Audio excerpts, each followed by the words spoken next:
And I also work with the This meeting creditors. is being recorded. I also work with the creditors rights group, where I work on New York and New Jersey foreclosures litigation. I became a lawyer because I wanted to be exactly like my father, who was also a lawyer. I grew up in a household with a dad who inspired me every day. He went out, he was a prosecutor for a few years, and then he started his own practice. And I saw that. And as the only child at that time, I just thought that, he didn't have any boys, and I wanted to be. Everything that he could have imagined in a child. And I started my journey and I wanted to do everything he did. And I literally followed that path. I became a prosecutor for a few years. And then I hit a crossroads at the prosecutor's office when I decided I wanted to do something a little bit different. I'd always been interested in civil litigation. And I wanted to try my hand and kind of forge my own path. And, I took the time because, obviously I didn't want my biggest inspiration to be upset with me for not, joining his practice. But once he gave me the blessing to forge my own path and do what was going to make me happy and what I was passionate about, I decided, I'll look at some firm life and, see where I wound up. And I'm now at Hill Wallach, and I'm so excited to be there and to be able to be a part of community associations and, doing the things that I'm passionate about. And it also gives me an opportunity to do things like this. So, my inspiration definitely came from home. Thank you, Imani. I'm sure your dad is thrilled that you're carrying that torch, not just for the family and the legacy, but for the whole community. So thank you, Imani. All right, we have Mr. Raymond Brown next. Mr. Brown, please share with us your practice and what has inspired you to pursue a career in law. I'm a partner in the firm of Pashman, Stein, Walder, Hagen, which is located in Hackensack in Bergen County, New Jersey. It's my third firm. About half of my career I've spent in firms and the other half in small practice, initially with my dad and then with myself. I'm not sure I know why I became a lawyer. I know there were two countervailing forces. My father was a wonderful lawyer and an even better human man and a human being and a race man. Which are all the reasons I didn't want to be a lawyer. I rebelled against that. It was probably just crazy adolescent stuff. While in college, I became involved in some student activities, which resulted in my being arrested and facing some charges. And I didn't particularly like being the football. And if you're interested in that, I've written an essay in a book called The Time to Stir, or if you get in touch with Isabel Ramos, I'll send her a copy of it. But I've described that, but being involved in the criminal justice system as a potential defendant was not to my liking. And when I got through the strategic considerations, I decided to go to law school. My practice is, I would say over my career, I would say 60% of my work has been criminal, maybe another 30% civil, and then a smattering of other things that don't fall neatly into any category. I've also done a fair amount of human rights and humanitarian law practice. I'm admitted to the International Criminal Court, where I've represented with my wife victims in the Darfur situation. And I've also practiced representing an accused for the Special Court of Sierra Leone. So I've had a wealth of rich experiences. I don't mean rich in terms of dollars, but I mean in terms of the quality of exposure to legal ideas, as well as social engineering. And I don't, in retrospect, I could give you all kinds of clever statements about why I became a lawyer, but I'm not sure I had any idea of what it meant to be a lawyer until I got into the fray. So those were two countervailing forces which resulted in my being a lawyer. I just want to say a word of thanks for Isabel and the organizers for including me in this. I have the minimal levels of qualification. I'm a man of color, a lawyer, and I was born in Jersey City, which is the only reason I'm here with these other very distinguished folks. Although I do know Imani's father very well. And if she doesn't act right, I'm going to call him up and talk. Well, thank you so much, Mr. Brown. For our attendees, I know you're already feeling inspired by what you're hearing. And I see that we do have a hand up. I just want to ask all of our participants to please use the Q&A button as part of the webinar in order to direct your questions to our panelists, and we will talk about those questions closer to the 4:30 time period. So Thank you. And I'd like to invite our next panelist, Mr. Leonard Jones. If you'll please introduce yourself and share with us what inspired you to pursue law. Good afternoon, everyone. My name is Leonard Jones, and I'm an associate at Chasen, Lamparello, Mallon Capuzzo, which is a law firm based out of Secaucus, New Jersey. I primarily focus in civil rights and employment and commercial litigation. That's primarily my practice. And I would have to agree with Mr. Brown. I can't say I have a particular answer as to why I became a lawyer. I do know that I asked a lot of questions, and I'm an immigrant. I immigrated from Monrovia, Liberia. And for those of you who don't understand the history of Liberia, Liberia was a land where the freed Americans freed enslaved people from the US when after they were freed, and eventually founded a new country in 1847. As a matter of fact, last week they celebrated their bicentennial of the arrival of freed enslaved people in Liberia. So this is quite a timely conversation, but I always had questions about, why certain countries have more stable government than others, and, how things work and how certain people have certain rights that other people didn't have. And as I got into high school and started understanding the disparities that affect Black people, for example, why, Black parents often have to discuss with their children, be careful when you're driving, because when you're stopped by police, you want to make sure the interaction goes well and you get to come home. Started understanding those things. Remember of Alpha Phi Alpha, and some of our prominent members were active in the civil rights movement, and I got to understand the impact that lawyers get to have on the day-to-day life of average people. So I thought to myself, maybe it's something I should look into, and that's how I ended up here. I went to Seton Hall, and we got to be very active and present in the community. So all those things, and I think my life experiences kind of led me to where I am today. So, but again, thank you to the Montclair State University, Ms. Ramos, and the Bar Association for having me be part of this panel. Your journey and your experience are invaluable, Mr. Jones. So thank you for joining us. And now I'd like to ask our next speaker, our panelist, New Jersey's prosecutor for insurance fraud, Tracy Thompson. Thank you for joining us. Thank you. Again, thank you for the honor of participating on this panel with such other esteemed attorneys. And I do apologize to everyone for my delay in joining. I decided I wanted to be an attorney in the 4th grade. I didn't know what kind of job or attorney I wanted to be, but my father had several misunderstandings with the law, and me visiting him in prison as a child and talking through the thick glass on a fake telephone led me to believe that something was wrong with whatever kind of system it is we have, that my father would be taken away from me.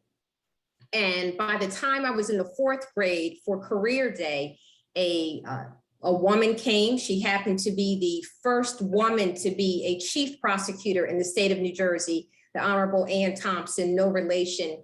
She came and she spoke to me as a 4th grader about what it was she did, and the light bulb went off. That's what I need to be, a lawyer and a prosecutor in particular. And I have had a one-track mind since then. I've been a prosecutor for almost 30 years. This will be my 30th year serving as a prosecutor. I'm grateful for the opportunity to now lead the state as New Jersey's only 3rd confirmed insurance fraud prosecutor.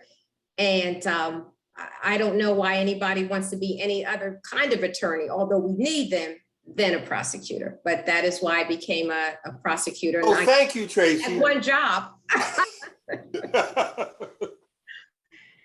Well, thank you, Tracy. Your personal experience, that passion has obviously served you and the state of New Jersey very well. So thank you for sharing that. And last but not least, Ms. Camelia Valdez, please, thank you for your time and joining us. We'd love to hear about, what you do and how and why you decided to pursue law. Thank you. Good afternoon, everyone, to my colleagues, to you, Isabel, to the students that are present. It's my privilege to join you today. I am the Passaic County prosecutor. In June of this year, I will have completed my 13th year as Passaic County prosecutor. Prior to that, I served as an assistant U.S. attorney in the District of New Jersey. So for all my power fans that are out there, I'm the original AUSA Valdez. Let's be clear about that. But my journey began very early on. The experience I share with most immigrant children. When I was growing up, I was the natural advocate for everyone that lived in the building because I spoke English. So I was translating for my parents. I was attending doctor's appointments, anything that had to do with our American system, I was translating for them. And so at a very early age, I understood the power of having a voice, the power of understanding government and process. And so I wanted to be the one to be a voice for the voiceless. I am Dominican. I was born in the Bronx and raised in Newark. And those communities then, like now, rich communities with culture and so many contributions to make, but also riddled with violence and all of the social issues that we're still dealing with: poverty, addiction, unemployment or underemployment, lack of the same resources that people need just to be able to lead productive lives. So I wanted to be a part of the process that enabled people to have a voice in the system.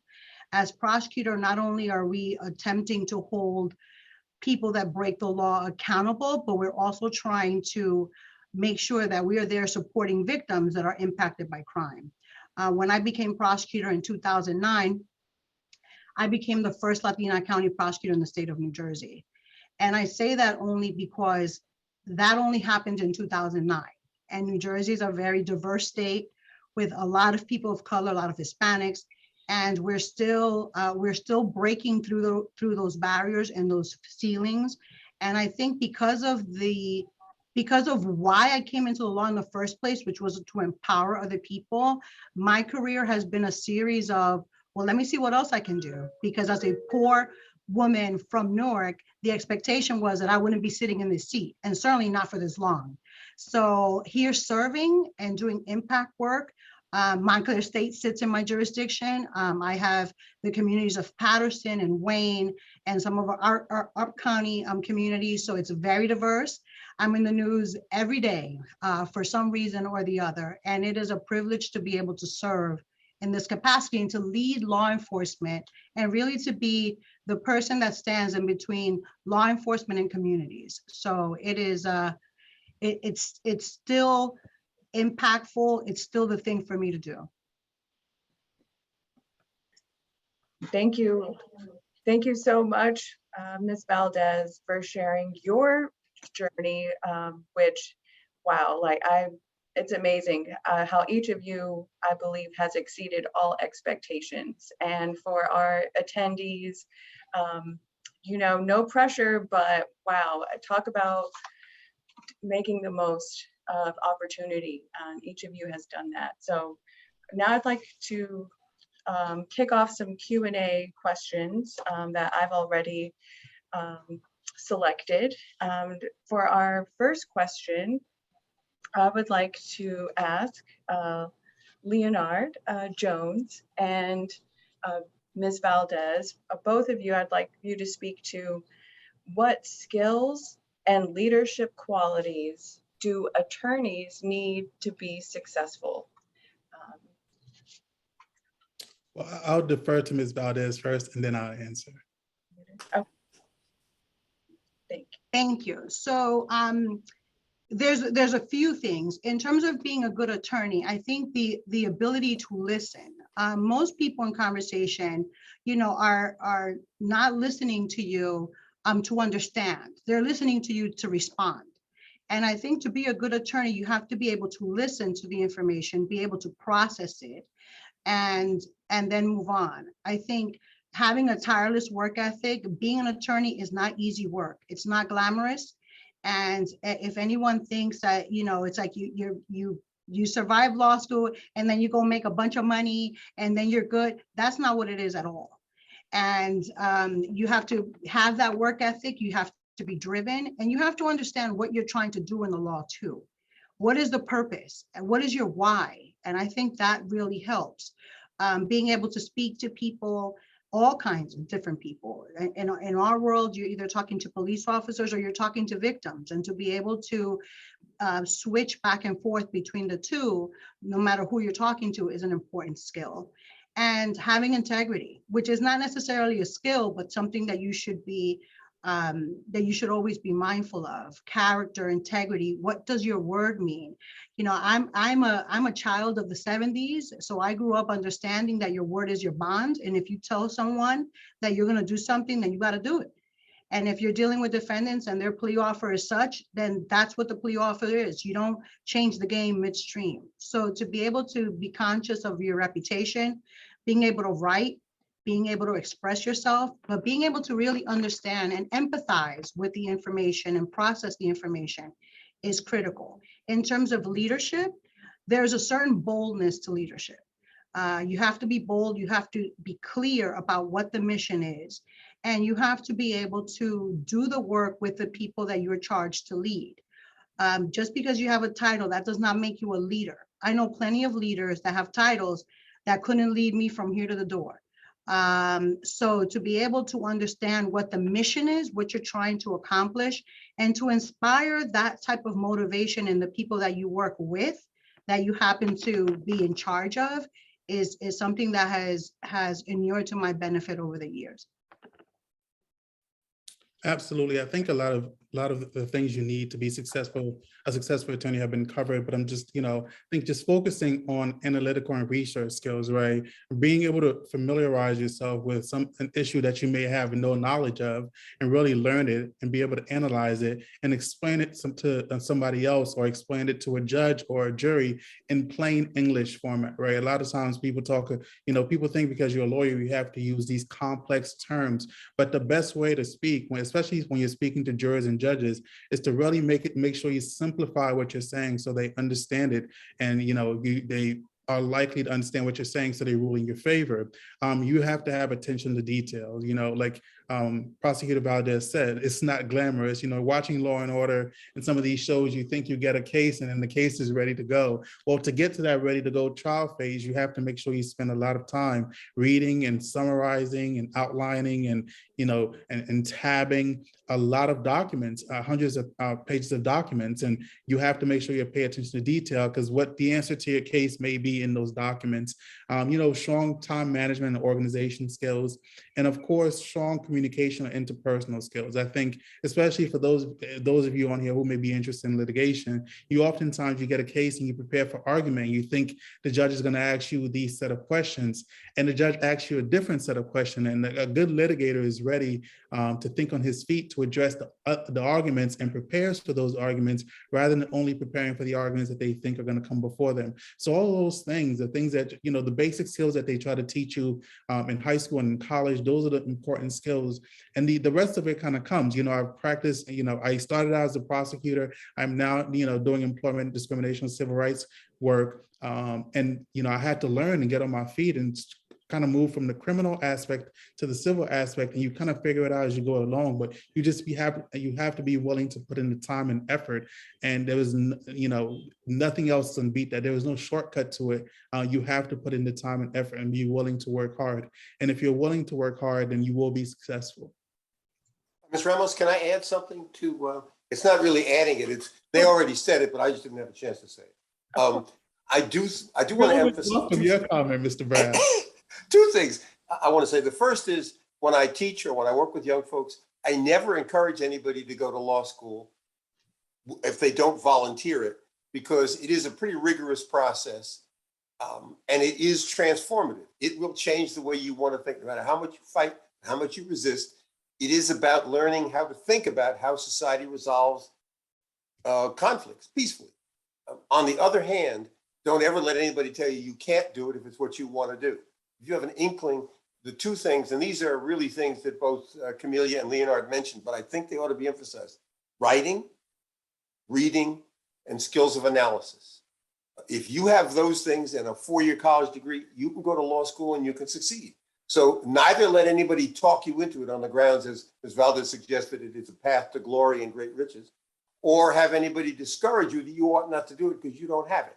If you can get through a 4-year college, if you can write a simple essay, and I've even known some lawyers who couldn't do that, and have basic skills of analysis, because the task Leonard was talking about, he kind of takes for granted because he does them real easily, but that involves taking documents, analyzing them, whether it's a complex case or a simple one. There are lots of other skills we can talk about as we move along, but those are the basic skills. And since we're talking to people who are obviously here because you want to evaluate if it's possible, yes, if you want to do it and you're watching this, you have an opportunity to do it, and you ought to let nothing stand in your way.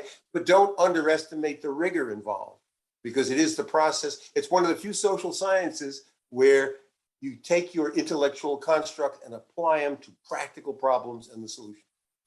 That's all I wanted to say. Excellent, Mr. Brown. Thank you for really honing in on those really foundational skills.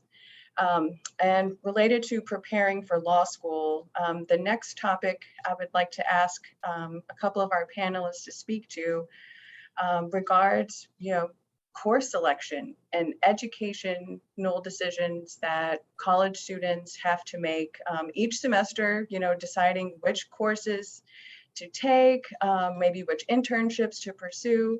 So I would like to ask if Prosecutor Thompson, if you could please talk about how your undergraduate experience, like for example, your major and your research in undergrad, how did that prepare you for your legal career?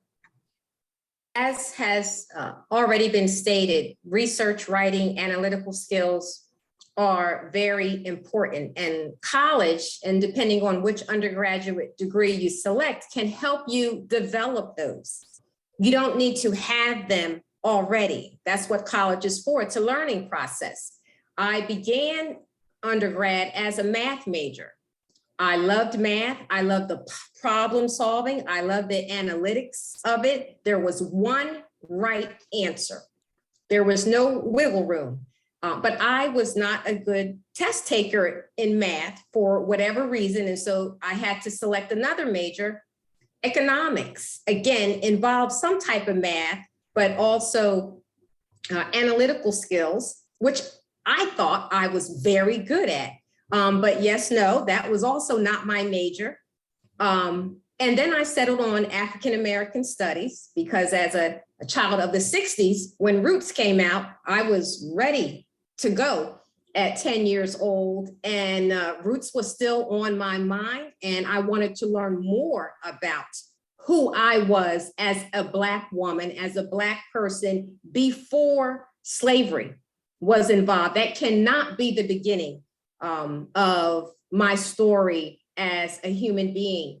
But I learned that math, econ, and my liberal arts education, history major as an African-American studies major, all had something in common: intense analytical and thinking skills. My AFAMS major helped develop my research and writing and communication skills as well, my written communication skills. And I learned that no matter what my major was, it was going to be something that helped me in law school as long as I was using my brain to think about problems, whether it's problem solving with only one answer or an analysis and an opinion side in the history aspect. That's very insightful, Prosecutor Thompson. And I just would like to ask if you could expand just a little bit on how your research, and especially in regard to slavery, how you were able to use your research on slavery with New Jersey policymakers to help inform them. Absolutely. And so one of my promotional opportunities came when there was a vacancy for the Attorney General's Advocacy Institute. I am currently adjunct faculty. I have taught a series of legal and writing courses, and I wanted to now be a part of the Attorney General's Advocacy Institute. I did not get that position. But what I was offered was to lead New Jersey's anti-human trafficking strategy in advance of the Super Bowl. Human trafficking is viewed as, by some, modern day slavery. Well, who knew? Now I could go back and tell people I went to undergrad with, what are you going to do with that AFAMS major? I'm going to develop and lead New Jersey's modern day slavery strategy in advance of the Super Bowl. That is what I am going to do. So not even knowing it's something I was passionate about, not human trafficking and not football, of course, but that undergraduate degree positioned me to be able to develop that strategy. My skills as a prosecutor helped with the anti-crime part, and the knowledge that I had amassed and the research that I had already done in that major around slavery helped me apply and be able to communicate that and spread the message statewide about human trafficking for New Jersey. Excellent. That's a powerful example. Thank you so much for sharing that. I would like to ask Ms. Abdella, if you could please share with us in your journey, what education experiences or courses helped you prepare for legal practice? And do you have recommendations for students to take any particular courses? So I think for me, the core of my education, it started, I actually, unlike a lot of people, I did have the unique experience of going to a boarding school. I went to a elementary school in Newark, which is now a charter school, and they really kind of pushed people to go to a boarding school, and they would help you get scholarships and things like that.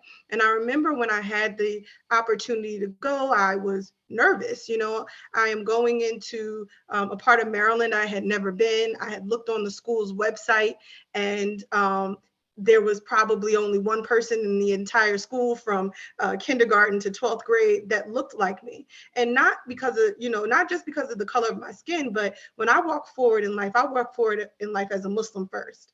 And that's one of the first things you're going to notice about me before you notice anything else. You recognize me by religion. And I'm going into these arenas where I didn't know anyone. I didn't have that comfort zone. And I had a mother who raised me never to believe that there was a glass ceiling. And I would go to her and I would tell her, oh, I think this student's going to be better than me, or this student, I don't talk like the rest of the kids. And my mother always inspired me to climb higher. And she would just be like, Amani, be yourself. And when it was time for me to go to college and pick a major, like Prosecutor Thompson, I thought that I was a math whiz. I thought that I was going to use this great math skill. My mother's an accountant. So I was like, I'm going to use what these brains my mom gave me, and I'm going to make all of this money doing something, in the legal field, but that is going to use numbers. And I took one semester of statistics and learned pretty quickly I was not as good at math as I thought I was. And I knew at that moment, part of school, and we can talk about, you obviously want to take courses that you're passionate about. And I did end up doing that, but you also want to make sure that whatever major you're taking, you are worried about your grades. Because if you are trying to go to law school, your grades matter. And the best thing I ever did was in my first semester of law school, I actually worked in the dean's office for a job. And I saw all the kids, that came in. And then when the semester was over, I saw that there were so many minorities, so many Black and brown children that were on academic probation. And I took it very personally, because I think, when you connect with people and you know that you're among a small group of people that are there, to see that happen, you feel for them, because there's a lot of different reasons why students weren't academically doing well, in college. But I ended up, it made me work harder. I mean, my mother also checked my grades until I graduated college, because she was like, if you don't want to work, you will you will be getting magna cum laude when you graduate for that. So I do appreciate that. But I ended up being an English major. After all of this business talk for that one semester, I became an English major, and I didn't know how beneficial it would be until I became a lawyer. And I spent my college career reading and writing. Any type of literature you could think of, those are, I was really, really interested in, like, cultural literature, African American writers, Hispanic writers, Muslim writers. I read all of those things. And I would, incessantly read and, mark up a book and highlight. And I wanted to read things over and over because sometimes you don't catch it on the first time. And I loved that. And I think as I became a lawyer, that helped me. But for passion side, I also was a Middle Eastern studies major. And that was something that my dad had told me, he obviously wanted me to do. But I also realized that was such a part of my, culture as a Muslim, and I wanted to learn more. But even in that field, I was able to do reading and writing, and we would have to, watch movies and kind of critique these movies and these film scripts. And I loved it. But the best part about being a Middle Eastern studies major was learning a different language. And I don't think people realize how much of a talent that is to be able to speak in front of people in a language that is not your natural language, because it forces you to think in a different way. And there, in a lot of respects, you can kind of parallel that to being a lawyer. I know I can't speak for everybody else, but I know that sometimes when I'm walking into a workplace, and I'm, just like me, and I'm the only one like me, or when I'm standing, in front of a judge, sometimes that language that I have to speak in that moment, it's not the language that I identify with. But being able to kind of process it, think it, and turn it on and turn it off, that is something that's going to, I think, propel you when you get into this industry, because being able to maneuver in all different circles, those things matter. So for me, all of those things kind of led me where I am in terms of my, educational trajectory. Thank you, Ms. Abdallah, for sharing your journey and that consciousness that, as W.E.B. Du Bois says, that double consciousness of your navigating your educational journey and following your passion, but at the same time, really also getting good grades and assessing your strengths as well as your weaknesses and being strategic with your college choices. So that's excellent advice. And I'd like to move on to a different topic that's somewhat related to what you kind of touched on about, when you walk into a room. And this topic I would like to ask for everyone to speak to, but I'll start with Mr. Jones, about what it means to have a seat at the table for your legal practice. And so, Mr. Jones, can you talk about how your involvement at your law firm and within the legal community, and why diversity and inclusion are important in New Jersey's legal profession, especially for people participating who don't look like the majority of attorneys or people around them. Can you speak to that experience? And Yeah, I think first and foremost, I think it's just important to recognize that representation matters.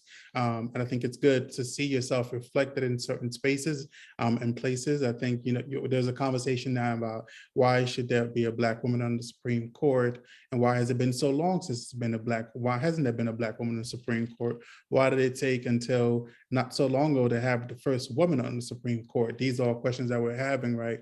But with regard to, the diversity in the legal profession, I think, there are many reasons why it's important to have a diversity in the legal profession is important, right? But this, at the end of the day, outside of the public sector lawyers, this is a private, this is a money business. It's about raising money for clients and doing the best legal work for your clients. And I think research has shown, a number of studies continue to show, that having diversity of thought, having a wide range of thought, having people from different backgrounds benefit client and the work product that come from the office. So absolutely, is it important to have a diverse workforce, to make sure that people are represented, to make sure that, that there's a certain culture that shows that all people are welcome and it's inclusivity. All those those things are important, I think, but most importantly, right, as lawyers, as professionals, when you think about it, it's important to have the various perspectives that come from our different backgrounds. And I think we all have different backgrounds. We all have different lived experiences. And to bring that together when dealing with legal issues can be extremely helpful to the firm on how the firm, the quality of work that the firm produces, or the office, whether it be a private firm or a prosecutor's office, and to the service that's provided to the clients. You know, I think right now we're thinking about, you know, there's been for the past couple of years, a lot of discussions about criminal justice reform, right? And understanding that, right? And a lot of people are, when you hear criminal justice reform, there's some people who take an anti-law enforcement stance. Well, what that kind of ignores is the fact that a lot of times you need more people in prosecutors' offices like Prosecutor Valdez and Thompson, who are making these decisions about what charges to bring, what to prosecute, what not to prosecute. As you can see, the laws are changing in a lot of places with regard to marijuana. It has changed in New Jersey, but it was a lot of times, it was a lot of prosecutors at the forefront of that, leading that charge to make sure that certain minor marijuana charges were not prosecuted. So it's important to make sure you have people there who are willing to stand up and say, well, how are the decisions that we're making in our office, how are the work product that we're producing, are we keenly aware of the implications of what we're doing? So I think for us, it's, you know, those are the reasons that I think it's important to emphasize, because I think we do a lot of, and Mr. Brown and I sat on the panel in December about implicit bias, and the discussion was focused on implicit bias.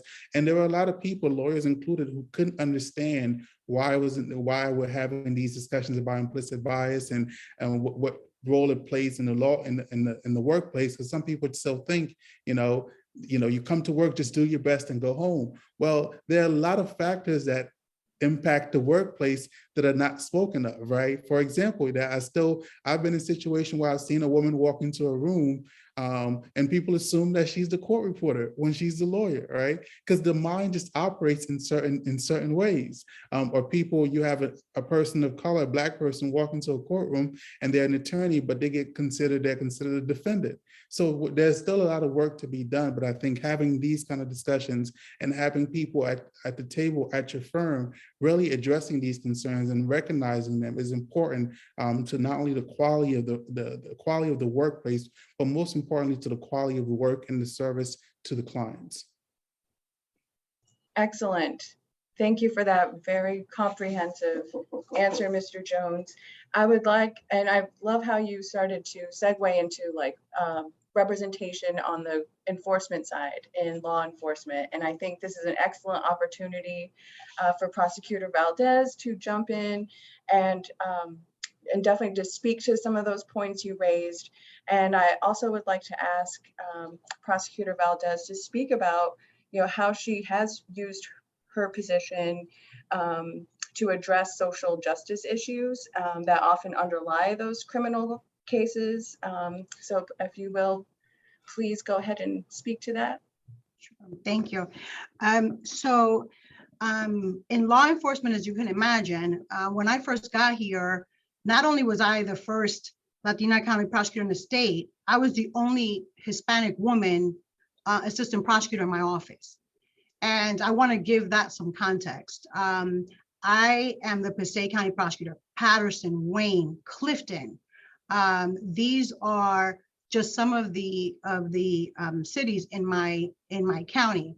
And I was the only one that looked like me here in the office. So immediately I thought to myself, if we are investigating and prosecuting people of color, and our victims are people of color, also, then my staff needs to reflect that diversity. Because I know from my prior experiences at the U.S. Attorney's Office, for example, I handled a very large human trafficking case, and my victims were from Honduras. And it was very reassuring to them when they came to the very scary U.S. Attorney's Office that the prosecutor that was on their case understood them, spoke their language, and was able to connect with them in a way that my other colleagues, although well-intentioned and well-meaning, couldn't. So I think to use our platforms to be able to open doors and open opportunities for people, diverse people, is something that we have to do, we must do. Now, I've encountered situations where sometimes people of color like being the only one. And that's a whole separate seminar for some other time. But I think as we're passing through, we have a responsibility to make sure that we're being role models, that we're running organizations that are there to serve the public. And by the public, I mean all the public, not just part of the public. I find myself in an interesting position because as I mentioned before, prosecutors are really I see my role as standing between law enforcement and the community, and being able to have the two come to some understanding of how they're going to interact with one another. Because I have served as long as I have in this role, have been involved with all aspects of criminal justice reform in the state. So whether we were talking about bail reform, anything that we have done in the state in terms of criminal law, I've been there. And to be able to be a voice in the room, even when sometimes I'm the only voice, and I have experienced racism here and there, but gender bias I experience every day. Because when I first came to the job, as you can imagine, I'm dealing with police chiefs. These are the top brass of their departments. I had never seen a 38-year-old woman that looked like me in this position. And I tell the story of early on, I went to a swearing in of a judge in my county, and I was introduced to a practitioner who was older than me and white. And when I was introduced to him, he literally looked me up and down and said, "Prosecutors sure do look different these days." And I thought to myself, I'm like, yes, we look good. Yes, and we're here in the space. So you have to learn how to navigate these areas, these spaces where you might be the only one. And so being very clear about what your purpose is, being very clear that I may not be the smartest person in the room, but I'm going to be the most prepared person in the room. And because I have that Newark grit, you're not going to outwork me. It's not possible. Because I know that for my parents who have an elementary school education, and for my sisters that were looking to see what I was going to do in this role, it was important for me to show up at my best all the time and to learn what to do with microaggressions, learn what to do with people who had just literally never seen a woman like me do this job, and do it for as long as I've done it. Because it's one thing to get it, it's another thing to maintain it. And to maintain it under a microscope, because as you know, our county, because of our proximity to New York, is heavily covered in the media. So everything I do is public. And to be able to lead law enforcement in a way where they respect me after they get over the fabulousness that is me, but to really get to be able to do substantively the work that needs to be done.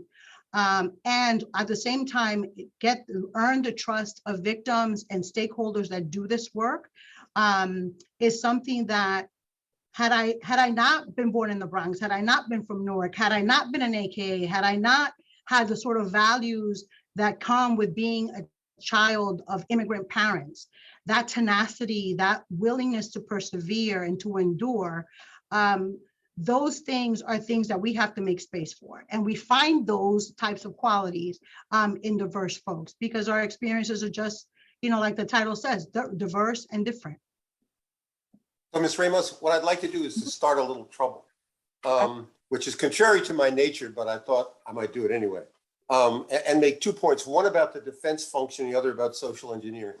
So I should say I'm second to none in my admiration for Ms. Valdez or for Ms. Thompson. They are personal friends and people I admire greatly. However, it ought to be said that the defense function is a vital one. And notwithstanding apparently Ms. Thompson's desire to put all defense lawyers in jail, it is true that the Constitution requires, in our concepts of fairness and due process, the defense function. So it is a vital part of the broader question of how the law functions. And indeed, it ought to be something that you think about in terms of what are career possibilities or ways to learn the skill. There's no better way to learn this craft, if you want to be a trial lawyer, than to be a criminal defense lawyer where everybody's against you. Jury, the judge, Ms. Valdez and Ms. Thompson are trying to undermine you at every step. So I think from a career point of view, but also from the point of view of social engineering, don't forget the defense function. Don't be seduced by the dulcet tones of Ms. Valdez and Ms. Thompson. But put that aside, there's another issue that I think we ought to raise, and that is there's a man named Charles Hamilton Houston, who was the dean of Howard Law School, and he was the father of the cases that led to Brown versus Board of Education. And he said that a lawyer who is not a social engineer is a parasite. That's something deep to think about. So in New Jersey, for example, to touch on criminal justice, we have a disproportionate number of both Blacks and people of color in our prison system. There are only two ways to explain that. Either we are, as people of color, inherently criminal in some genetic way, or there are problems both with social justice and with our justice system that need to be addressed. And the fact that the population is relatively passive in the face of that is problematic. Indeed, many people who would march for George Floyd, and certainly the extrajudicial execution of a man ought to lead to those kinds of marches, are relatively undisturbed by our having this incredibly high percentage of Blacks, especially young Blacks, in prison. Not to mention non-criminal justice issues like the fact that so many out-of-home placements have disproportionately happened to Black folks. So there are deep questions of social justice that ought to concern you. Now, as Ms. Valdez told you, being a lawyer is not necessarily a ticket to unlimited wealth. You can earn an honest living, you can do well for your family, but you have to think about whether you care about social justice. And let me deal with Ms. Ramos' wonderful metaphor of a seat at the table. Carter Woodson, who was the founder of Negro History Week, which eventually expanded to Black History Month, used to say, and this is a paraphrase, that if you don't encourage a man to think for himself and to believe in himself, not only may he be willing to go to the back door, but if there is not one, he will build it for himself. And we live in a society that attacks people of color on two fronts. One, that we are criminal. That's where much implicit bias comes from, the assumption that people of color are inherently criminal, and therefore we will put up with these disproportionate numbers, but also that we're stupid, that we do not have the intellectual capacity, or our intellectual capacity is feared. After the Nat Turner Rebellion in 1831, the first thing that the Confederate legislatures did was pass anti-literacy provision, criminalizing the teaching of Black people to read. And so, for example, you look at this challenge to critical race theory. Now, I don't care whether you believe in critical race theory or not, but it's a serious academic intellectual project of Black intellectuals as part of postmodern thought in the Western world. This is some serious people. And it's demeaned. There's one guy who's achieved much of this, a guy named Rufo, who says anything that Black people say that you don't like, call it critical race theory. So instead of engaging critical race theory and debating it if you want to, there's an effort to suggest that somehow Black folks, and Black lawyers in particular, are incapable of abstract intellectual thought that bears on the problems of the day. So I think the notion of seat at the table involves a certain amount of assertiveness and demanding a seat at the table, or perhaps taking the table apart. Because at some point, it is essential that we believe in ourselves as serious intellectual beings. And we all know that that's a project that is lifetime. And it's one in which we all must engage. I mean, one of the perverted things that I've experienced in almost 50 years of going in and out of the prisons of the state is some of the most brilliant people of color are in our prisons. Now, some of them belong there because they engage in antisocial activity, but some of them have been channeled into the underground economy, away from the larger economy, and are people of extraordinary skill and extraordinary capacity. How many generations will we have, and can we support living that kind of life? And so that involves questions that we ask of ourselves, but also a willingness for you, each of you who is watching. I don't know what the number is because I can't figure out. 55 people here. Do each of you think of yourself as a viable intellectual being, as someone who can stand toe to toe with a white man or a white woman or a person of any color, and be their equal in terms of your right to be present and in terms of your insistence that you and your people be treated with respect for our integrity and our intellectual capacity? Because at its core, this is still a society that across the country is saying, we don't need Black History Month. Well, what about White History Month? And is saying, don't teach that devil's theory of critical race theory without even knowing what it is.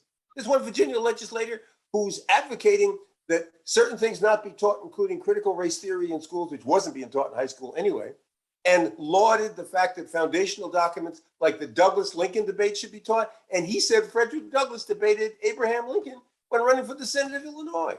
Now, I don't make fun of people's ignorance, But I do say that the issue of our right to participate as human beings with human rights and a valuable contribution to make to the society, that's at issue. It's no accident that 250 years after slavery, the leading civil rights coalition in the country is called Black Lives Matter. Now, what does that name imply? That our very right to participate as human beings in this society, including being part of what are called the learned professions, have the opportunity not just to earn, but also to participate in major decisions that affect society and the distribution of wealth. That's what this is really about. And that's why I said earlier, I don't encourage people to go to law school if they don't want to. As far as I'm concerned, be an agronomist. We need those too. But at the end of the day, don't be discouraged from doing this by some myth that only certain kinds of people at the top of the social ladder with all kinds of privilege ought to engage. And if you do engage, take it seriously and understand that if you want to be somebody like Leonard Jones or Amani, I should name everybody who's on this panel except for me, who are people of considerable intellect, even when they're wrong and disagree with me, and who have to be taken seriously because they've stood on the shoulders of giants and asserted themselves and said, I'm here and you must contend with our ideas. And that's true whether you're trying a case, doing an M&A, that's a merger and acquisition, I know nothing about it except I know the initials, or whether you're engaged in social engineering. So I'm sorry I had to make that speech, Ms. Ramos, but I think that needed to be said. And, you know, now everybody can just attack if you want. But I think it needs to be put on the table because we're engaged in a struggle for equality and justice. And this seminar means nothing if it isn't about us talking about what it means to have us engaged. And I'm assuming that's what Ms. Ramos said with her metaphor, which I stole, the seat at the table. So I'll be quiet now. Thank you so much, Mr. Brown. I know Ms. Abdullah is ready to add her response as well. Oh, she's a Yes, provocateur. and I'll be brief, but I think, you know, we're talking a lot about a seat at the table. And I think, you know, when we're in these spaces where there is a lack of diversity, we need to also make sure that when we're going in these spaces, that they're not just giving us the diversity seat. You go in there and you hear things like the diversity hire. Even if that's why they hired you, you go in and you show up and you show out, because you have to be more than just the diversity hire.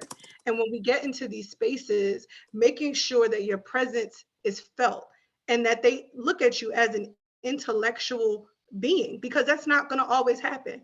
I do civil litigation. I work in homeowners associations. I can count on one hand, the amount of people of color that I see on a daily basis.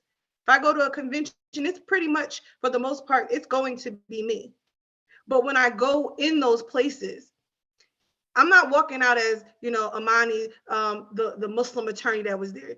I'm all of those things. But I also know that if you get me in the courtroom, I don't have any fear of everybody else that's there either. I know that when I go in, I'm confident in who I am, and I'm confident, you know, in my abilities. And I think that sometimes our children, we get into these places and sometimes they can feel like they're stuck in a corner. How am I going to climb the ladder? How am I going to make it, you know, to the top? It's no ceiling when we're all supporting each other. A lot of this is about service. And I am, you know, a proud member of Zeta Phi Beta Sorority Incorporated. And yes, y'all know I was going to throw that in there. And I think a lot of what we do, and I think Prosecutor Valdez touched on this, you are going to find some people that are minorities that are very comfortable being the only. But we're never going to get too far if we all just stay comfortable being the only. Part of why I was so passionate about joining this particular area of law is because there's not a lot of people like us. But why can't somebody who is Muslim and somebody who is, you know, Black and someone who's lived the Black experience or the brown experience, why can't we do $1 million contracts? Why can't we do these businesses that are running these homeowners associations and these condominium associations? Why can't those things happen? And I think sometimes we get very caught up in this, you know, that term. I hate it so much when people talk about a diversity hire, because that is taking away from, you know, as they say, the grind that you've put in to get where you need to be. Because even if you were the diversity hire, you still had to go to college and do well. You still had to go to law school and do well. And if we're all being honest, and I think the people on the panel would agree with me, most of the time we've had to do 2 and 3 times better to get to where we are than other people. we've had to climb a gazillion hurdles to be recognized. So we need to make sure that when we get into these spaces that we demand respect. I'm not your diversity hire. You hired me because I can do what you do and I can probably do it better. And I think we need to start, you don't have to be cocky about it, but you have to be confident in the fact that moving forward, you know that you are just as qualified as everybody else.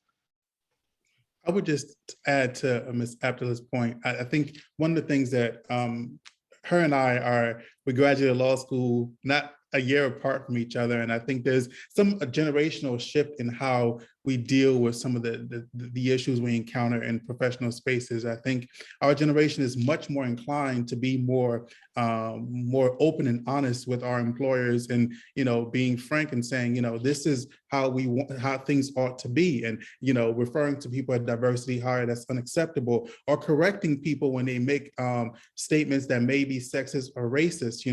There was the officer who shot the young man who just was recently convicted, Dante Wright. During that trial, I was discussing it with a coworker who said, she's in a dangerous neighborhood. She ought to, he should have expected that she would have shot him. She doesn't know what kind of person he is. Well, no, that's not her job. If she's uncomfortable being in a dangerous neighborhood, she should consider going to work for a different department in suburbia where she may be more comfortable. But being able to step up and correct those statements, because I think for too long, a lot of times in the workplace, people have been able to get away with saying things that are borderline, if not racist and sexist or just misogynistic, and they get away with it. And I think to Mr. Brown was talking about earlier, there's a lot of dog whistles out there now, right? When you're talking about some of the arguments being made by certain politicians now, critical race theory, and talking about, is anti-white. Most of these people, as he stated, know nothing about critical race theory, know nothing about what it actually teaches, have done no work into it, but they understand that it's going to get a certain group of people, a lot of times, some people, ignorant people, and some of them maybe not so ignorant, have some form of formal education, get them riled up and get them to be energized to get a certain political party elected. So they say these things, but it has no basis in fact or reality. So we have to be able to have people who are willing to speak truth to power. And for those of you interested in law school, when you do get there, you become lawyers, you understand that there is not going to be many people who look like you in your offices. To this day, if you go to whether it be a bar conference or any kind of legal function, you can usually look across the room and find everyone and say, oh, I know this person, we always see that person. And that's just how it works, no matter if it's in New Jersey, New York, and it's unfortunate, but we have to continue to have these kind of discussions to change that, so there's more people of color, there are more attorneys of color, whether it be in an area of criminal law, civil litigation, no matter all areas of law. But I think it's important to recognize that and be willing to actually stand up and speak truth to power, which can be very hard when you're depending on yourself. I have to pay these bills, but I also need a certain level of respect when in the workplace. Excellent. Thank you very much, Mr. Jones. I think we've done a pretty good job of getting into why we need diversity and inclusion in the legal profession. And then once we get there, what is the experience really like? Because it's one thing to say, yes, we're diverse, but like, what does that mean? How does that translate? And so, yes, it does mean being uncomfortable. It does mean having to find your voice, but always, never self-doubting. And I think, now that it's a little after 4:30, I do want to give the participants a chance to share their questions in the Q&A, so that way we can make sure to cover as many of your questions as we have. We have already received one, which is a great question from Rich King. And I see it, your question, Rich, and I definitely want to expand upon it. So really, I think the gist of the question for the panelists is to share how our panelists have, as people of color, how have you navigated any negative experiences, either personally that you've had or secondhand that you've witnessed with law enforcement? How have you navigated those negative experiences? And I think for me, like, how do you keep your faith? Like when in the law, in society, when we see things that are not good, that are not representative of a democracy or humanity, we see them in the news, and then, you've gone to law school, so you know the law, but like, how do you reconcile like injustice with your faith and your practice? Who would like to go first? Well, let me just jump in before I get to that address, Leonard. This whole generational thing, I'm gonna have to push back, because as a baby of the 60s, I'm coming right off the heels of Black Power. So I have always leaned right in when I stuttered and when I overcame my stutter and or stammer trying to be an attorney. And I have turned my badge in twice when my office in the Mercer County Prosecutor's Office, colleagues referred to me as the affirmative action hire. I turned my badge in because I can just go get another position or start my own practice. I don't have to work for somebody and ask for permission to enter their space. I just need to wait for people to recognize that they need me in their space. I make you better. I make you better. I make the space better. I make the practice of law better. I make law enforcement better. I make being a prosecutor and being in a prosecutor's office better for defendants, those who are accused, and for victims, all the way around. When I turned in my badge, my prosecutor called a meeting that day and set everybody straight. And I'm still I was at the time the only Black woman prosecutor in that office, which did not give me the courage to stay, but reassured me that I was being heard and did not have to fear what my colleagues, that is speaking truth to power.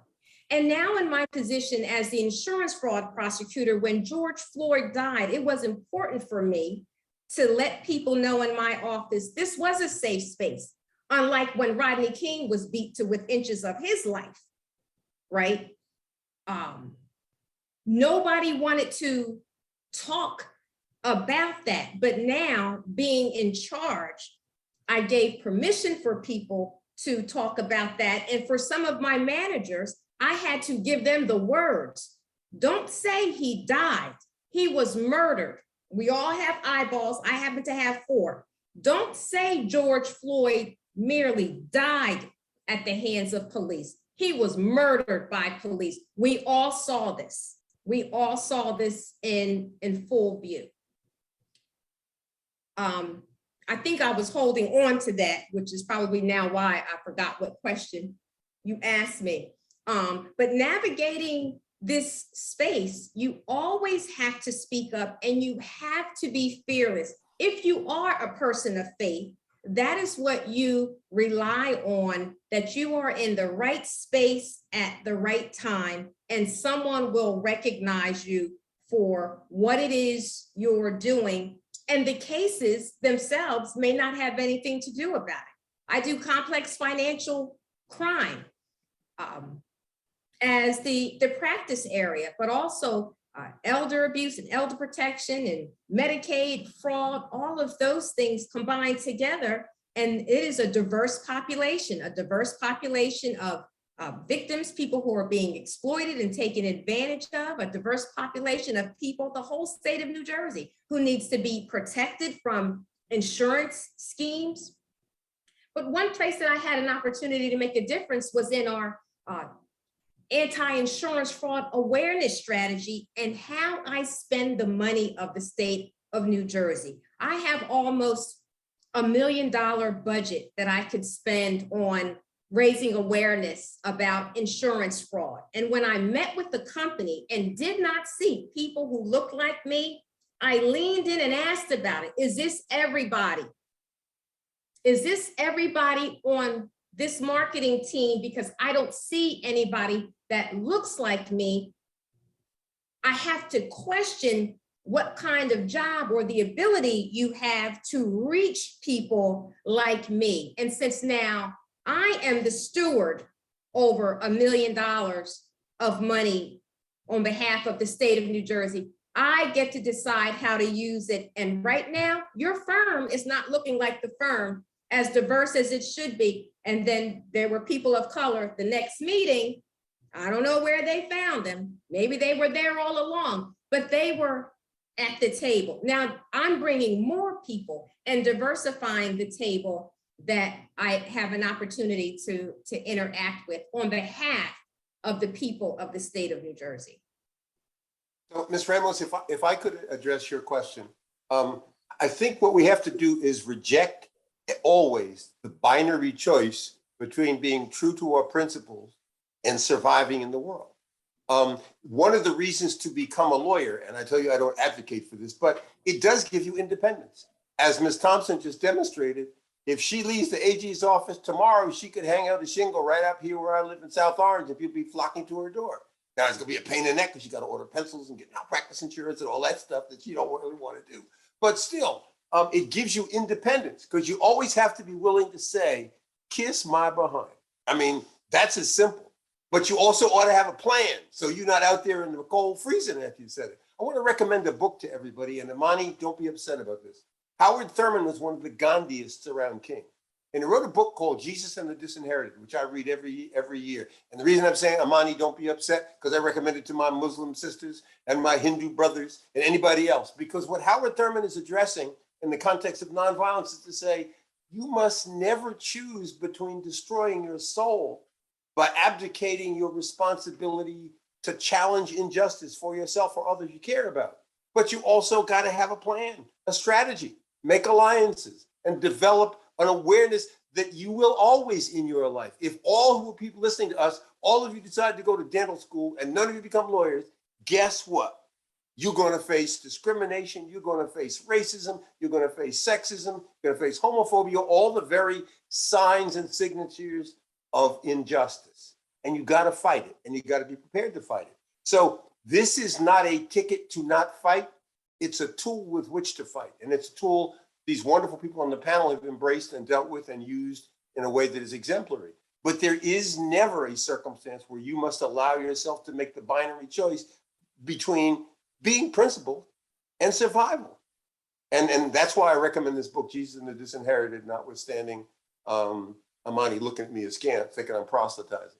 It is a text that talks about this. In fact, the conceit is he goes to India and an old Hindu says, how come you hanging out with these Christians when they supported slavery? Well, so it's an essay about struggle. And that is true of almost all the people you admire. If you think about the people, including people who have no formal education at all, who survive in this world with a sense of dignity, it's because they have held themselves in a way that says, I will not knuckle under, I will not show fear, but I ain't gonna be crazy either. I'm not gonna throw myself on the machinery. But I recognize that machinery is there churning away, willing to take the dispossessed and the unhappy and those who are at the bottom and chew them up. And the reason why I said law school is transformative is it is an exercise in understanding one set of tools, going back to Hammurabi, by which people regulate conflicts and whether or not you choose to engage with those tools and want to understand them. Because if you're just interested in policy, it's interesting to note that, we run the judicial branch, lawyers. The legislative branch is dominated by lawyers, and policy, Tracy is the person. By the way, I got to tell you something about Tracy that she won't tell you. She tells you she walked away from her technical side. There was a landmark study done on race and the death penalty in this country by a professor named Ballas, and she was one of the people who made that study work. And she's too modest to tell you that, but you're talking to a person. And I also got, not just because she's powerful, Leonard, I agree with her on the generational stuff, but you probably think I'm just siding with power. But I'm saying that the question of us understanding who we are never goes away. And it doesn't mean that we are trying to demean or make uncomfortable some white people. Well, if you're uncomfortable, you got to look at yourself. If the concept of justice and people fighting for a fair share makes you uncomfortable, look not at the people who are fighting, look at yourself. But at the end of the day, these are the core questions you have to ask, and law school ain't gonna make that go away. It'll give you a tool. Dental school won't make that go away. And for those of you who had grandparents and folks before you who didn't have formal degrees, some of them dealt with that just fine in the face of incredible injustice because they knew where they were centered. And they weren't like those people that Prosecutor Valdez was talking about that want to be the only one, the crabs in the bucket. I'm sure you've heard that metaphor. So I'm sorry, Ms. Ramos, I won't talk anymore, but sometimes some things just got to be said, even if they don't fit neatly in the format. If we're talking to young folks, we got an obligation to tell them this. No problem. No, the audience is loving all of your wisdom and experience, so no apologies are And required. Leonard's only been wrong once this year, and you ought to know better than disagree with Tracy, but the generational thing, we got to discuss that one.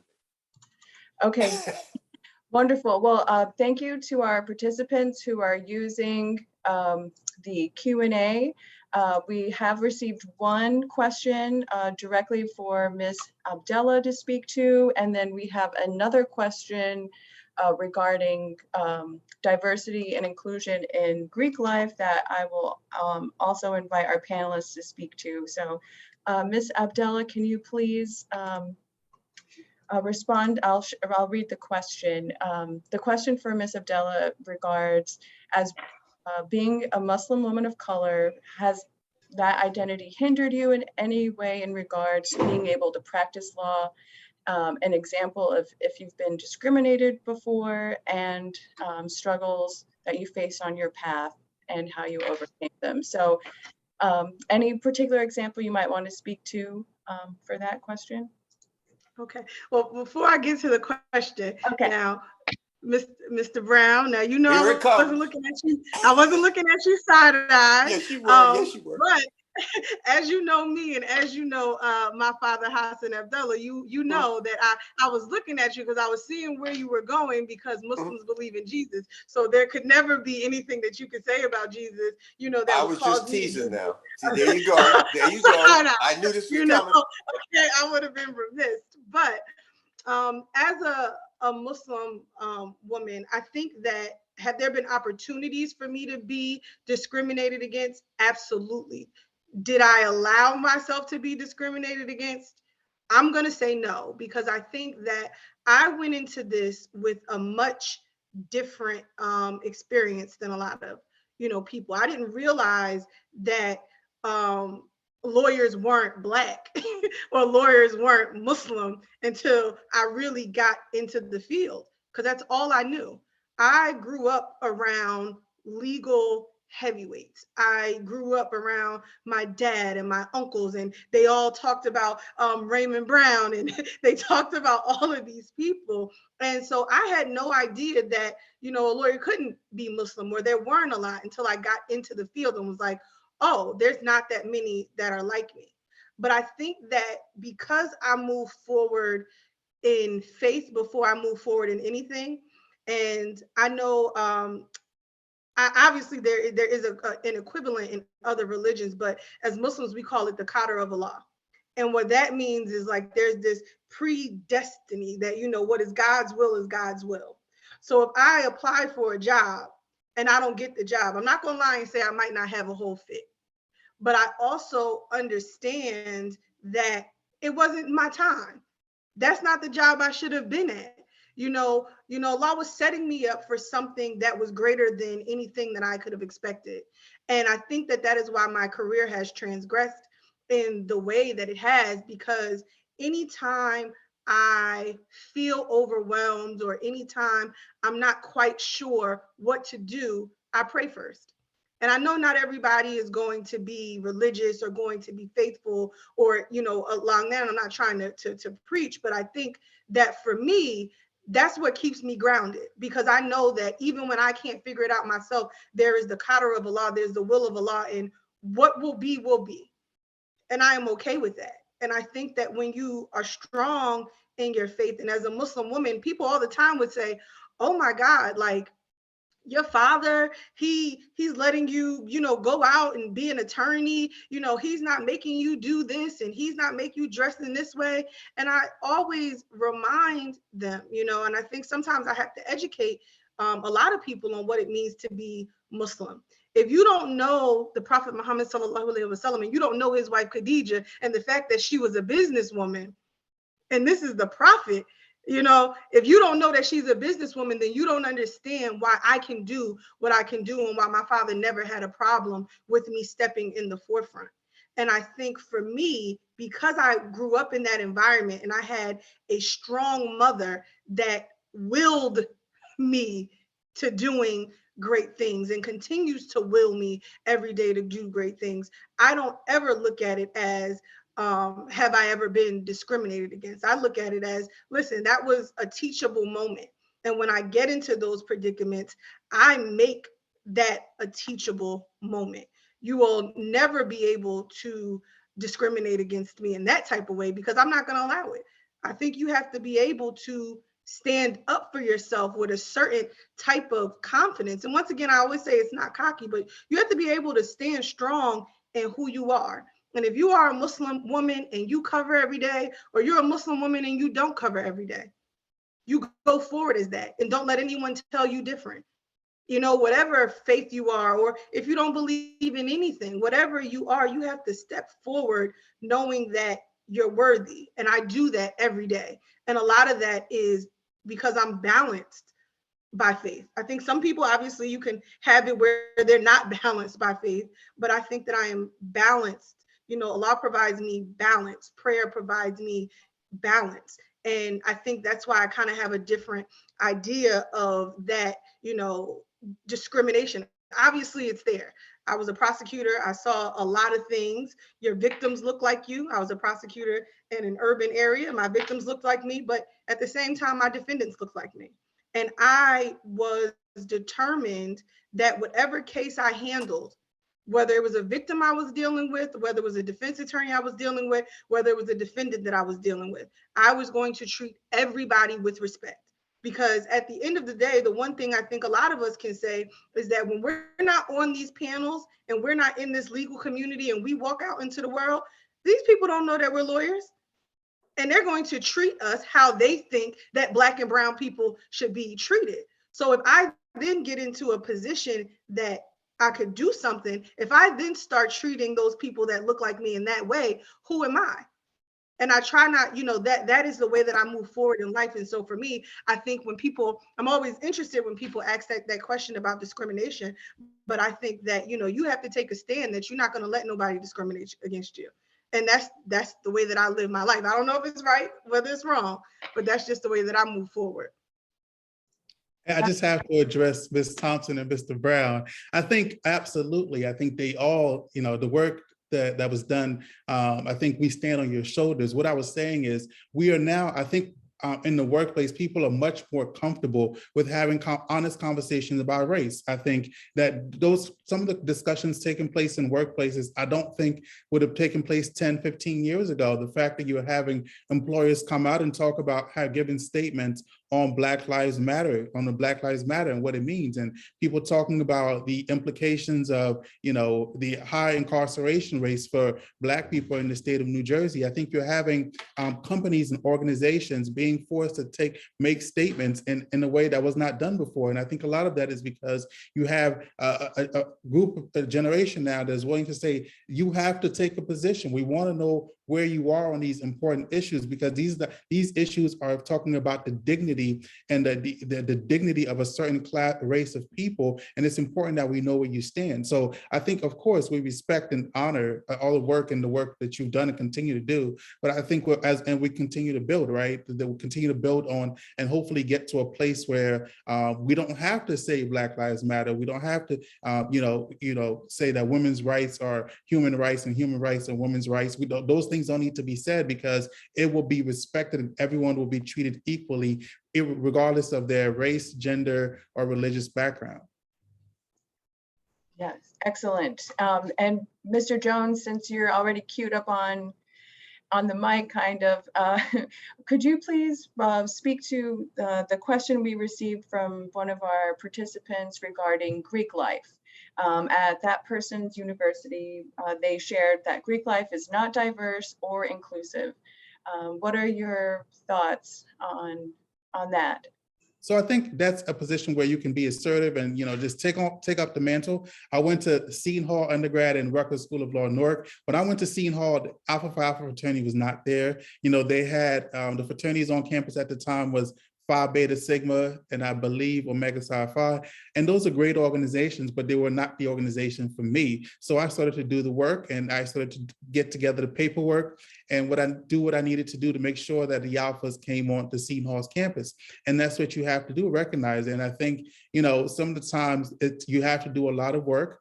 But if the organization means a lot to you and you believe in the mission statement and the objectives of that organization, you're going to do the work. And the same was true of the Alpha Kappa Alpha. The women, there were a lot of interested women at the time who wanted to become members, and they were not on the campus. And the young women got there and they did the work to get the organization recognized on campus. And a lot of times, if you don't go to a HBCU, if you go to a predominantly white institution, that's going to be the case because you don't have a large number of candidate pool to really make sure that you can sustain these organizations. So it takes a lot more effort to get them to get the organization on the campuses and to really maintain them on the campuses. But as long as you're willing to do the work and get the numbers, you'll be fine. But that's something you can work with your Greek advisor and your administrator to get that, to do some paperwork and get you recognized and get some Greek diversity on your respective campus. Excellent. And I definitely would like to ask if Prosecutor Valdez could please speak to her experience with Greek life and diversity and inclusion on that. So my experience was an interesting one because I also went to Seton Hall, and there were a number of Latina sororities that were at Seton Hall, but I pledged Alpha Kappa Alpha proudly. And the reason for that, and I get a lot of questions about, well, why wasn't I part of a Latina sorority? Why AKA? And my answer was simply that my experience with women of Alpha Kappa Alpha is that they served. And I saw that there was a need to serve my hometown of Newark. And I wanted to be part of an organization that had a tremendous legacy, whose heart and soul is service. And so, although I was an African-American, that's where I saw my own values best aligned. And the Latina sororities at Seton Hall's campus, they were fun, they were great, but that's just not where I saw the best alignment for me. So I think in all of the conversations that we're having, one of the things that I'm sitting here thinking about is that for the audience is that you've got to get real clear about who you are and get comfortable about being in your skin. I know I'm gonna jump ahead to one of your questions, Isabel, that I saw that you're gonna ask us is about how to navigate being too aggressive. And I love that question because, anyone that knows me, and there's a number of my colleagues and my friends and sorors that are in the audience, I don't think of myself as an aggressive person. I am, however, honest. I'm serious.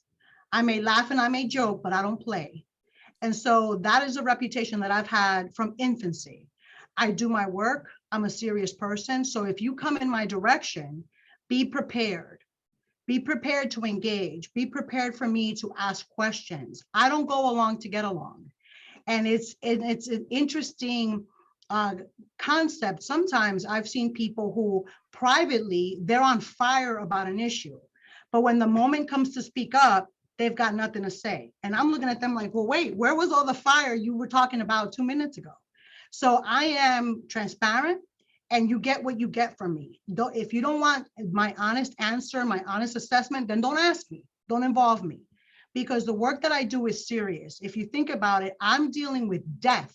Someone is dying, a victim, a defendant, a family member, because violence erodes communities. So this is serious work. So I don't have time for, the double talk, the half talk, well, we're not going to talk about it at all, because I became a prosecutor to serve. I looked around my community when I was growing up as a child, and Newark is an amazing place, but it was rife with problems then and now. It's the same thing. And so I wanted to serve all of the people that have to live there. Like, my job now is to make sure that I am working towards public safety and all that comes with it. And there was some talk earlier about speaking truth to power.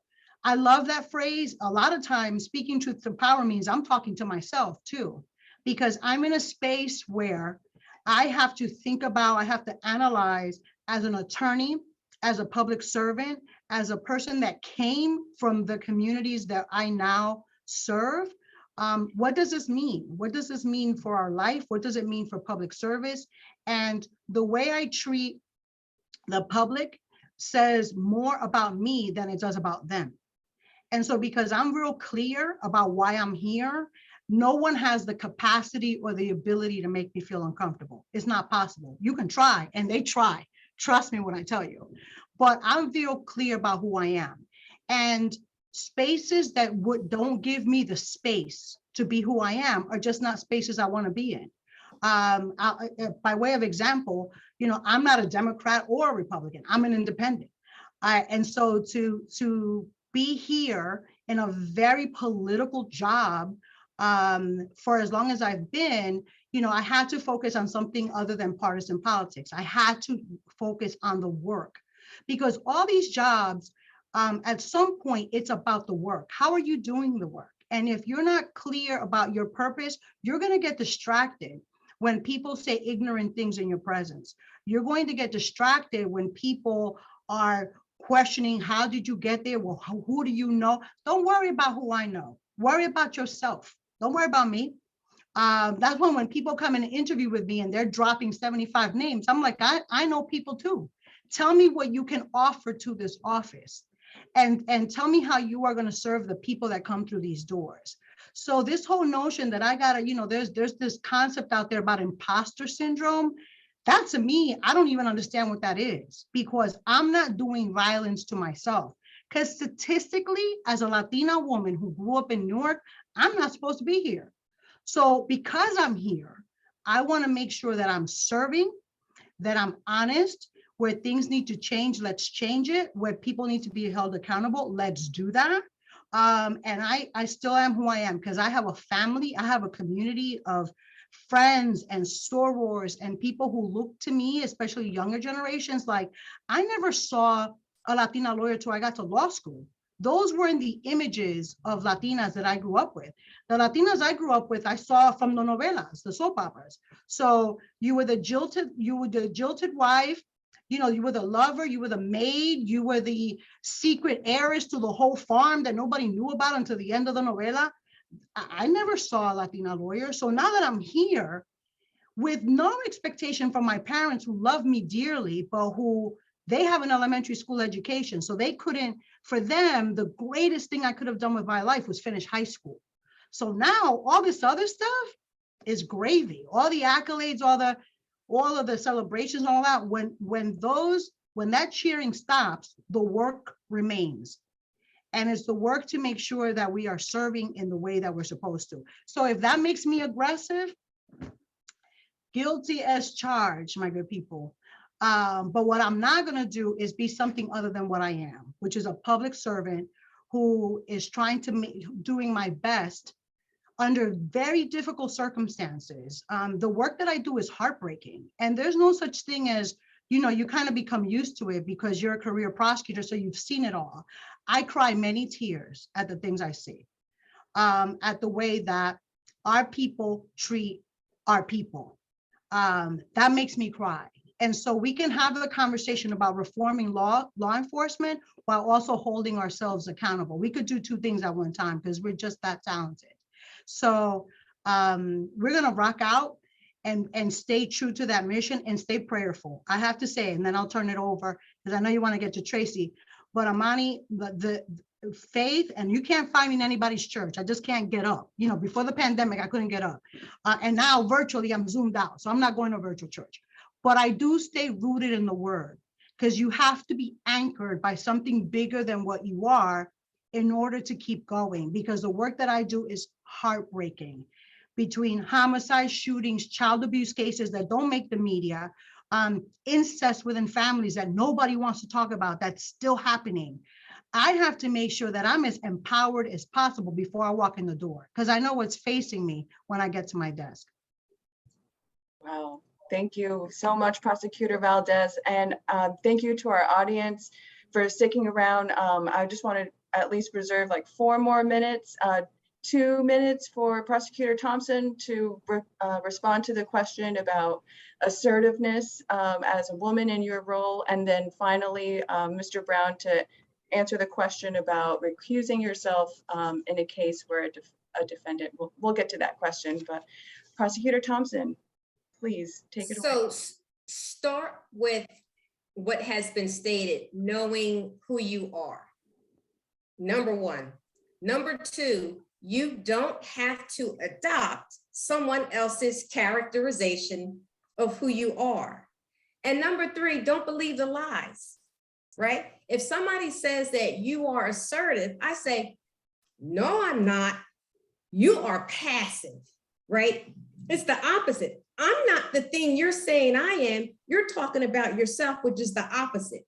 I'm regular. A regular, normal person stands up for themselves, speaks up, and knows when to speak up and know when I'm not wasting my time on things you've made up in your head about me. Because I can't fight the 2 people in your head arguing, making up things about me. I didn't create it. I can't uncreate it. So again, I mean, it's just really plain and simple for me. I already know who I am. I am neither aggressive nor assertive. I am confident in what I know, and I know what I don't know. I'm not insecure about what I don't know. Each day brings another opportunity to learn something else. What I do want to be and what I strive to be is the best person that I can be. Wake up, show up, dress up, be excellent that day. And any mistakes that happen that day, thank you, Lord, for this day. I pray for another opportunity to be better and to do better tomorrow. Again, grounded and rooted in faith and knowing who I am, despite the experiences that I have gone through. My father being in jail, losing him at 16, the funeral being on my birthday, my 17th birthday, having 2 family members that were murdered. One, it's still unsolved. They are just things that happened in my life, but not things that happened to me that were so unbearable that can't be overcome. Just help to shape the person who I am. And so there's nothing that I can encounter that's ever going to be too much for me, because I'm confident in who I am and my abilities and capabilities, which is why I rejected the letter that I got first year law school stating that I was in danger of being on academic probation. No, no, no. I've decided when I was 9 years old, I would be an attorney, and this is where this train is going. So that letter you can take and give it to the person sitting next to me, because it was clearly misdirected to Tracy. And I think just something to note, right? I think for those of us who study history and who respect like strong women leaders, when you look at strong women leaders, whether it be the current one or past one, and studies have consistently shown that when women speak a certain way, when they're leaders, when they speak with certain nature, when men do it, we're strong leaders, right? But when women do it, they're seen as overly emotional, you attack them. But those same behaviors, if Mr. Brown and myself were to bang the table, and start screaming, and people respect us. They see, oh, that's the man doing that, and that's fine. But a woman does it, and then, she's overly emotional, she's lost control of herself. I think there's study after study that shows, and that's why it's important for you to recognize implicit biases and how our brain operates and how we see people, because it can really help you be more aware of how your things, we've been exposed to thinking a certain way for so long that it's almost automatic. And when you check yourself, you recognize, like, no, she's being a leader. She's being, well, if a man did it, you wouldn't respond differently. So, I think it's important to be aware of that. That's excellent context, Mr. Jones. Thank you, because they're not isolated incidents. It's a lived experience. So thank you all for speaking on that. And for our final question that we got, the question is, has anyone on this panel ever recused themselves from a defendant that it was clear they were guilty? And Mr. Brown, would you please, do you happen to have an experience you can share with us? Sure, I do. I just want to briefly comment on the prior question, which is to say, as my mother didn't raise any fools, I'm not going to get involved in characterizing the behavior of these extraordinary women on this panel. But I will say that when Tracy told you she was regular, that ain't true. There are no, except for me, there are no regular people on the screen. These are extraordinary human beings. And for the younger folks who are watching, you can be them too. They are giving you the keys to how to unlock the extraordinary person inside of you and not be held back by these demographic criteria that have been used to oppress many in the past. So now from the regular guy, that question is asked of defense lawyers so often that we call it the question. What do you do if you think your client's guilty, or whatever that variation is? And the answer lies in the question of the defense function.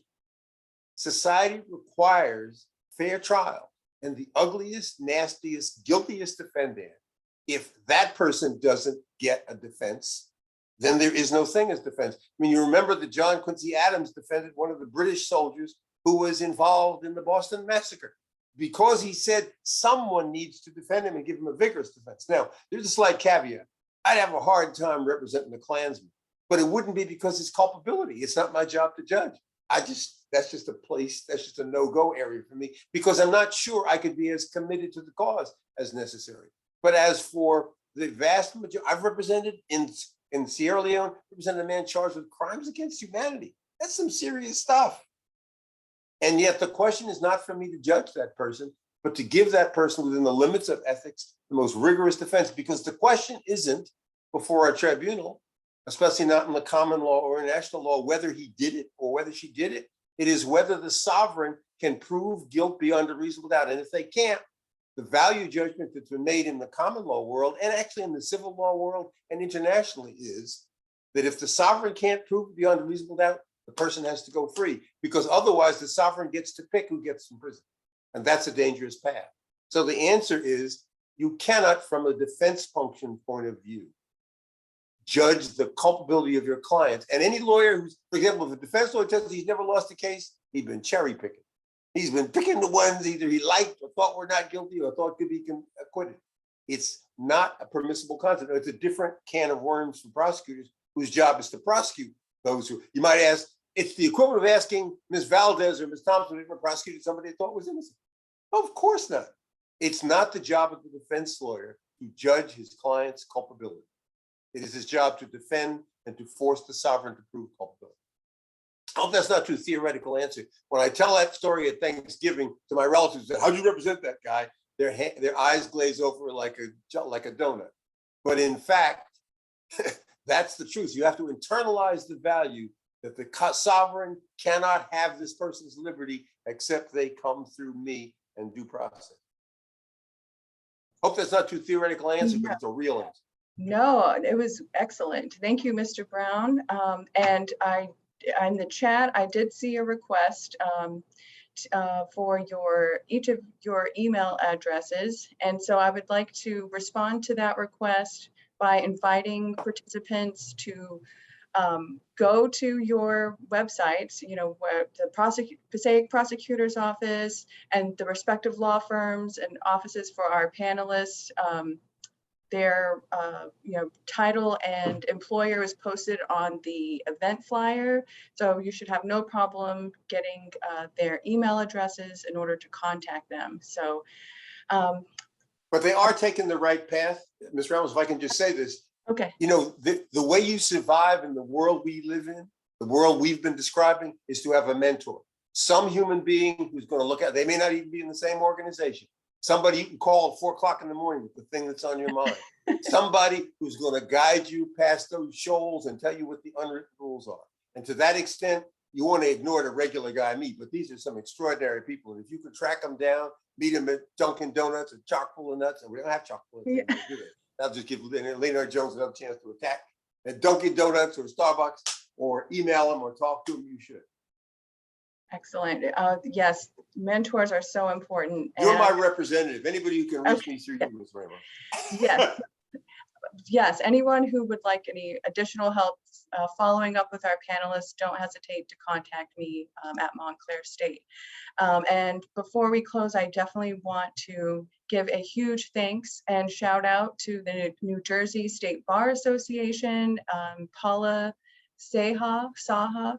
She has been instrumental in making this webinar. Instrumental. She strong-armed us. She muscled me. She said, you got to do what Isabella tells you. I'm so proud to be a part of New Jersey because the State Bar Association, you all really kind of like set the bar. So thank you all for your work and for your wisdom. And Isabella, as the oldest person here, Yeah. Leonard's been trying to take advantage of me. I want to point out that you have done a remarkable job. I've moderated a whole lot of panels in my life, and you have handled this with great smoothness and elan and insight. Thank you so much. My pleasure. And goodbye for now. I hope we can all connect again, perhaps for a future in-person event. So thank you all and power to all. Ciao. Thank you all. Take care. Thank you for joining. Bye-bye.